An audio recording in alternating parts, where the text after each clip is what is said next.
இப்போதான் குளுகுளுன்னு இருக்குதுங்கிற மாதிரி குளத்தில் உற்சாக குளியல் போட்ட அகிலா யானை.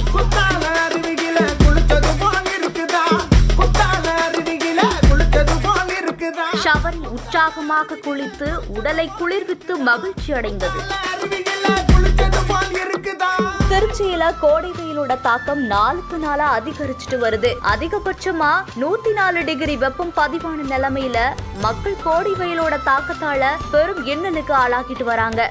மக்களாலேயே கோடை வெயில சமாளிக்க முடியாம திணறிட்டு வர நிலைமையில விலங்குகள் மட்டும் என்ன எம்மாத்திரம். இந்து சமய அறநிலையத்துறைக்கு உட்பட்ட கோவில்கள்ல பராமரிக்கக்கூடிய யானைகள் கோடை வெயிலால பயங்கரமா சிரமப்பட்டு இருக்குங்க. திருச்சி திருவானை கோவில் ஜம்புகேஸ்வரர் கோவில்ல இருக்கக்கூடிய அகிலா யானை கோடை வெயில இருந்து தன்னை பாதுகாத்துக்கிறதுக்கும் வெயில சமாளிக்கவும் திருக்கோவில் வளாகத்துல யானைக்காகவே கட்டப்பட்டிருக்க நீச்சல் குளத்துல தன்னோட உடம்பு மூழ்கி குளிச்சும் தண்ணீர் பம்புல பாஞ்சிட்டு வரக்கூடிய தண்ணீரை பிடிச்சு உடம்புல பீச்சி அடிச்சுக்கிட்டும் ஷவர்ல உற்சாகமா குளிச்சும் தன்னோட உடம்ப குளிர்விச்சு வெயிலோட தாக்கத்தை தணிச்சு மகிழ்ச்சி அடைஞ்சிருக்கு. இந்த வீடியோ பத்தின உங்களுடைய கருத்துக்களை கீழே கமெண்ட் செக்ஷன்ல சொல்லுங்க. மேலும் இந்த மாதிரி நிறைய இன்ட்ரெஸ்டிங்கான வீடியோ பார்க்கணும்னா நம்ம பிகின் உட்ஸ் பேஜை ஃபாலோ பண்ணிக்கோங்க.